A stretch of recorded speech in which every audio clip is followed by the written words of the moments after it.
Welcome to Bounce, playful, unfussy conversations with SoCal's arts and culture stars. I'm your host, Susan Petrella, a lifelong arts and culture patron/advocate and the rock star consultant who rockets your business to success. Each Wednesday, I'm hanging out with cool, clever, creative individuals. Today's guest is Michelle Ohm. Michelle is a visual artist and educator based in Long Beach. And since about '08, she's been actively involved in both creating and teaching art in many varied mediums. So, hi, Michelle. Hello, Great thanks to for have you having here. me. Yeah, absolutely. So how did you get started with this art thing? Well, I always thought of it as something to help me with thinking and creating and, passing the time and not being lonely as a kid. I was raised by the third floor of our apartment complex in the Pico Robertson district, and there was a lovely elderly couple that lived at the end of the hall, and we were the wieners and they were the whiners. And I thought that they were my grandparents because our names were the same. And Minna, or Grandma Weiner, was an avid sketcher, and she could draw. And it was something that I just admired so much and wanted to be like her. But I, again, thought it was just something fun to do. And I actually still have her color pencil set, by the way. Wow. It's kind of like in a little shrine situation. But it wasn't until 7th grade that I was taking it seriously when a teacher recognized it in me. Shout out to Lucia from Crossroads in Santa Monica. I think that school really taught me about all different types of art and humanities, but it wasn't until she said, "Oh, we have an artist here," when she looked at my assignment, which was a self-portrait, that I thought, oh, maybe she's right. Maybe I should look into this because I love doing it so much. And then I was asked by 12th graders when I was in 11th grade if I could help them start a community service project. At Crossroads, you have to do a project, give back to the community in order to graduate. Well, these students found out that St. Anne's, that was about 3 blocks away, had no funding for any art program, and they were K through 5th grade. And they said, we got the headmaster to say we could donate art supplies and that we could go over there every Wednesday and teach, but we don't know how to teach and we don't know art. Could you come up with some lessons? And I was like, oh my God, how do I do this? So I started coming up with lessons and working with Pam Posey to kind of fabricate it. And it was every Wednesday we would take our wheelbarrows and we would go over. And I fell in love with teaching. It's so much a part of my practice. I think you're so alone in the studio that I personally need community, and I need to bounce off ideas, pun intended. But there's something that ignites you again and again when your students are learning something new or gaining a skill like throwing on the wheel, and they're finally able to get a 4-inch ashtray. And they're so excited, and you're so excited. It makes you fall in love with the whole process over and over again. Maybe giving back from that, that teacher in 7th grade saying, Sure. You're an artist, and you can pass that on. I'm so indebted to them. I mean, I still stay in touch with my kindergarten teacher, Diana Arnold, on Facebook. So it's like, these people have shaped me, and my dad's a teacher, so I know how much work goes into a craft. I mean, it really is a vocation. You have to be called to it, especially now when you have to get around paperwork and funding and getting all of everybody's basic needs met.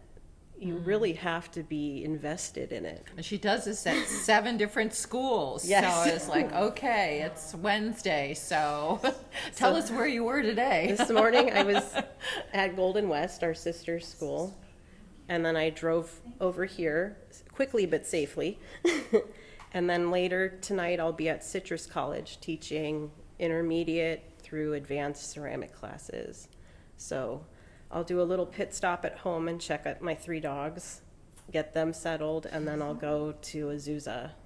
And you're teaching various classes too, Right. online, hybrid, you said, in person, so. It's an adventure, and I'm very grateful for it. I have friends who have tried to get into the college teaching, and it's very hard. So I don't take it for granted.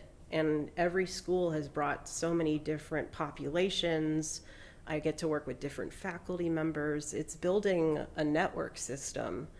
And it's funny, on Monday, I literally make a giant triangle over the entire LA County district. I go from Long Beach to Huntington Beach to Valley Glen, back to Azusa, and then back to Long Beach. I see the whole city in one day. And I was thinking about the conversation you just had with Tom. I'm not aerial, but I'm a sideways view of watching LA Kind of marks on the land. change Yeah. day by day. And I'm teaching different subjects, so I'll start maybe with drawing, and then I'll go to design, and then to ceramics. And it's fun for me to see how the concepts are still interchangeable. And I love going from something that's 2D and flat to maybe something that's more conceptual to something that's then fully figure in the round 3D. I mean, you're always thinking about the art elements and all of the principles no matter what you're doing. So it's just fun because I'm problem solving in different ways all day long. I'm just constantly thinking about how shapes and colors and textures and form interlock and convey meaning. It's really fun, actually. I'm glad. I guess we would want our teacher to be fun. Yeah. And be enthused about teaching. So, and you're going to be doing ceramics, I guess, here with Coastline, right? Coming up I in am. the spring. If it gets, is it all a done deal? It's a workshop. It's a workshop. It's a workshop. Okay. So we're bringing ceramics back, and I'm so excited because I came to clay later in my 20s, and I really found that working with your hands and connecting literally to the earth again, right? I became a mud person. There's something so transformational about taking a wet, gooey substance and through fire and, of course, chemical heat process of the kiln, you make a rock all over again, covered in glass. But then you can eat ice cream out of it. There's something so joyful about that, right? It's like constantly reminding me that I can grow and change too, and then my skills get better. But there's also joy in it all, even the eating the ice cream part. Oh yeah, right? definitely there.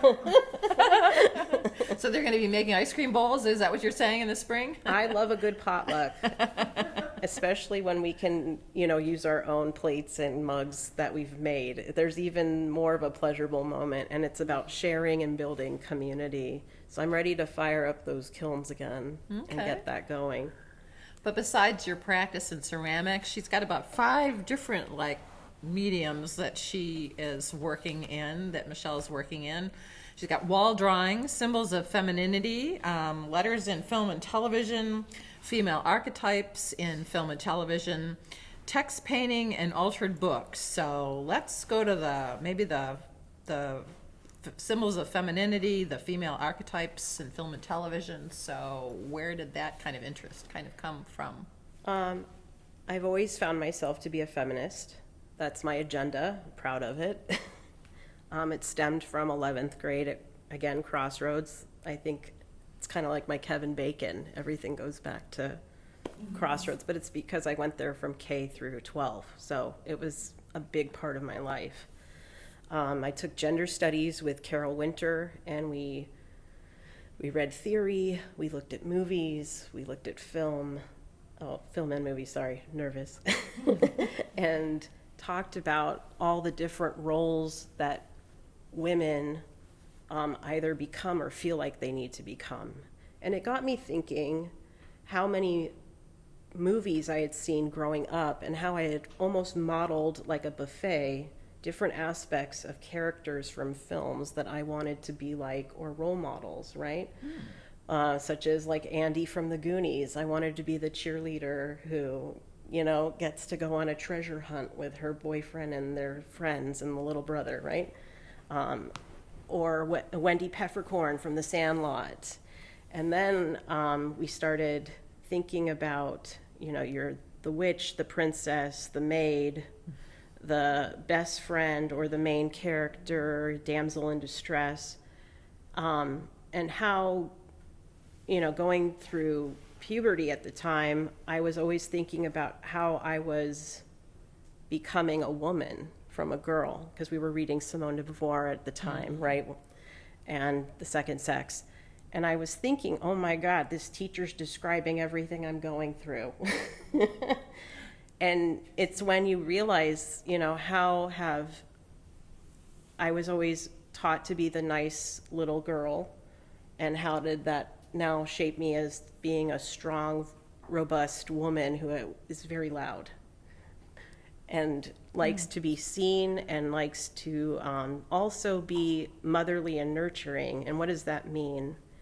And how did you translate that into your work? In my work, I am still drawing all of these archetypes, so the roles that women play. And I was looking a lot at Cindy Sherman and Martha Rossler, and thinking about when things get stripped out of context. How do we create the narrative specifically about these female characters? And what do we already know about them based on how we already assume who they are by characters? Like the witch is always mean, right? Unless she's called a good witch, like Linda. Notice you have to say the good witch, right?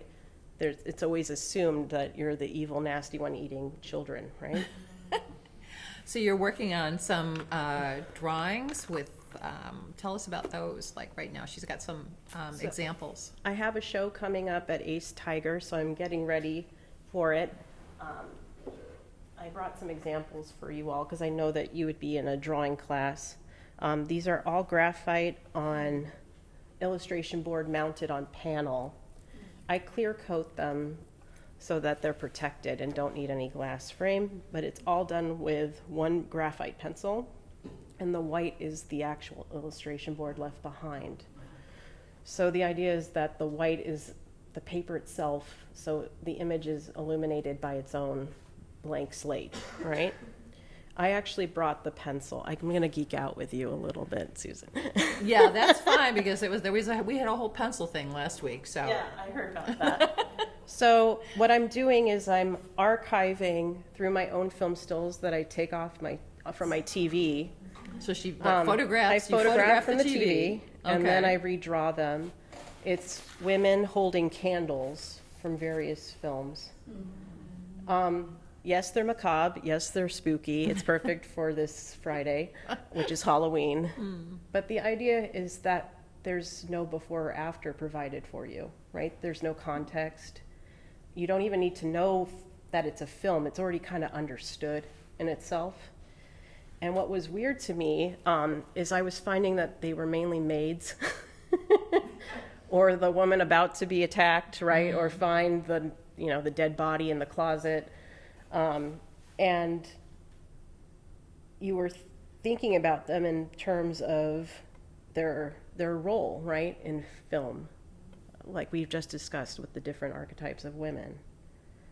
And for me, formally, it was also a study in value. I'm a big fan of Robert Longo, and right now Georges Seurat's actual drawings, not the pointillism paintings, but his charcoal drawings. There's a grit to them. And I also was looking, of course, at Richter's candle paintings a lot this summer. And for me, it was the challenge of how to get the value even more hyperbolized. So I'm altering them by hand. I'm changing the film still based on value and contrast for emphasis and focal point. But I'm also just formally trying to get that candle to flicker. That's my little goal. So that's the behind the scenes story for me formally in my studio. These are the smallest ones at 8 by 10, but I just completed one that's 40 by 96 inches. And my husband and I have had so much fun watching all these movies together. He's Googling, good candle movies, and that's how you know you've married the right person, right? And he'll send me film stills also just randomly, by text. But it's getting that deep, dark black and the white. So my favorite graphite that these were made with are the General Pencil Company. It's a small little mom pop shop. It's their Kimberly line, and it's the 9XXB. I learned about it from Art Supply Warehouse at the Teacher Appreciation Night. Another reason my practice is heavily when you get teachers. The granddaughter of the man who started the company was there as the vendor, and so it was fun to get to meet her, and she gave me extra pencils for my students, so that was super sweet. Oh, wow. And then I really love these erasers.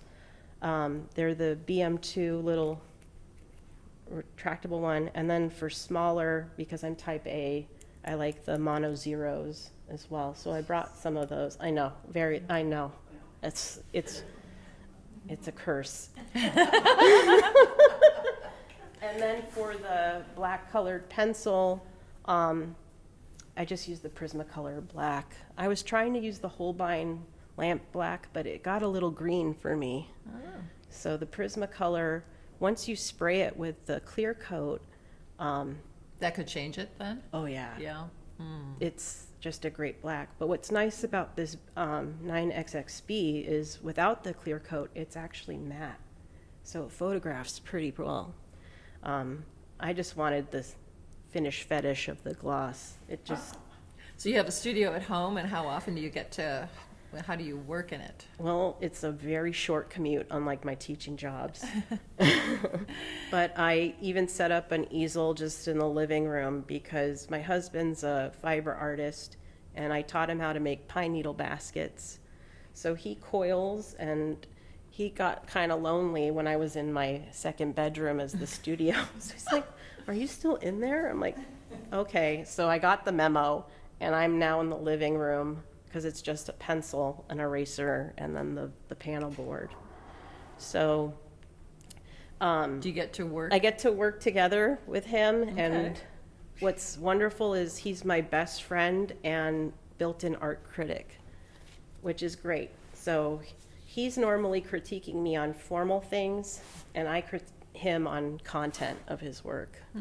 So it's always a great thing to have a sounding board, whether it's a great friend, but I got lucky it's someone who chose to live with me, I guess. And we work together with our 3 dogs, and they're playing and sleeping, and we watch movies, we listen to music, and it's a pretty good life. So the text painting and altered books, when was that? Was that something recently you did too, or when you're working on the candle paintings now, so that's kind of taken priority? Text came right out of grad school. I was working with a lot of text and image. I was obsessed with Raymond Pettibone, as one is in their 20s. And my MFA show was vinyl wall text and large scale wall drawings done in black gesso and acrylic. And I was thinking about how text and image play together, looking at Pettibone, Ed Ruscha, Kay Rosen, and also ancient illuminated manuscripts. That's what I wrote my thesis on for my Otis MFA. And then I went to work at the Armory Center for the Arts, and they have a letterpress program. And Lorraine, my mentor, said, "Why aren't you taking a letterpress class? You work with text." So then I took classes with Denise L. Haas, and she got me to think about how I could transform not only printed text, but think about taking the book itself, which contained fragments that I was normally doing from 19th century female texts, thinking about archetypes through literature. It wasn't just film at the time. And thinking about how the book itself could be altered to form a sculpture. So I was taking paperback books and using origami premises and folding them and just having fun and playing. And I think I'm trying to bring back the aspect of play into my classroom. We're losing a lot of that, you know? And how does that work? How would you do that? Or what want- do you consider play? Experimentation. Okay. And also knowing that not everything is precious and that sometimes the work before the work is the important thing to bring you to the next step.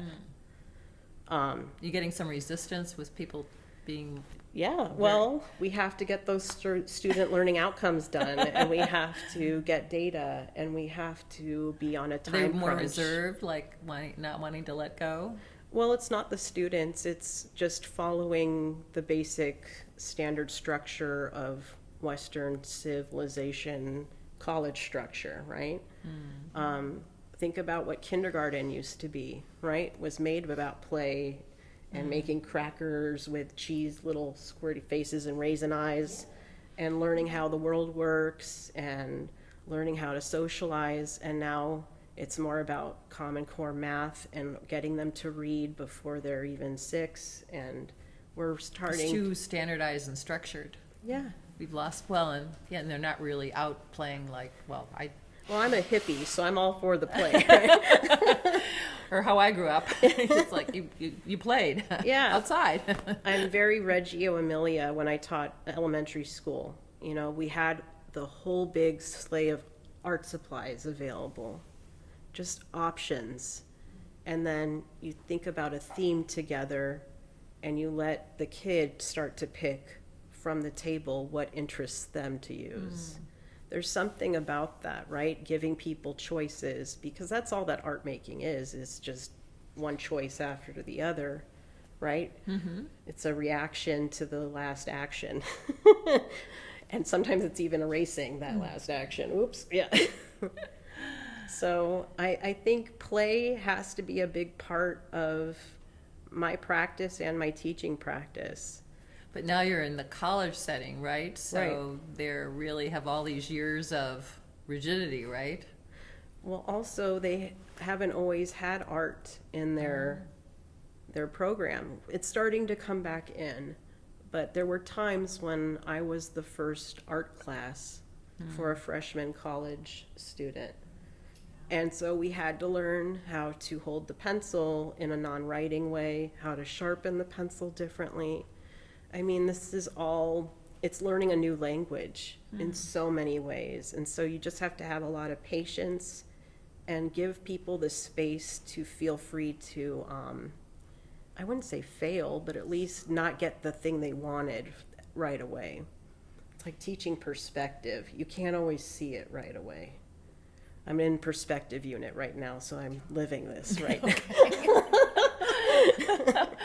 So it's trying to train people to be visually literate, to trust their hand-eye coordination, and that's also in ceramics too, trusting that your body movement's going to make the clay do something. I mean, it's all an existential crisis, right? And it's grappling with that, and once you get those skills, then you can start to have a message to have people think about. So for me, my message would be, how do we look at women still in 2025 in film and television and literature?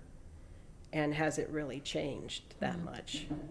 We're back in the darkness is literally what I'm saying, and we have to kind of find the light and light the way through. Yeah. It goes with your We're always works. cleaning up shit, aren't we? Oh, I didn't know if I could cuss. I don't know. Can we say that? Sorry. So you've got Ace Tiger coming up. When's that? What's the dates for that? That's going to be March 21st, and I believe it goes all the way till April 28th. Don't quote me on the last one. Yeah, of next year. Yes. And that's Torrance. It's a very cool. It's super cool, and Michael Brunswick, who runs it, is a friend from grad school. So again, it's building a community and a network. We've stayed in touch. I mean, it's almost been 20-something years now, and He's so special and so generous to all his artists, and I trust him. So, I mean, that's a big deal for an artist with their gallerists. And he's given me a lot of permission to do some fun things. We're going to hold a seance in the in the gallery. And, well, we have tons of candles. We're going to just, and it's about, you know, the macabre, the Victorian premise, and connecting. So. Very cool. Well, thank you. Thanks so Michelle, much. so much for sharing your story with us. You've made bounce. Thank you. A special thank you to our generous sponsor, Coastline College, its Fine Arts Department and Art Gallery, David Michael Lee, Director, Curator, Professor. He's also our wonderful, wonderful producer. Thank you, David. Until next time.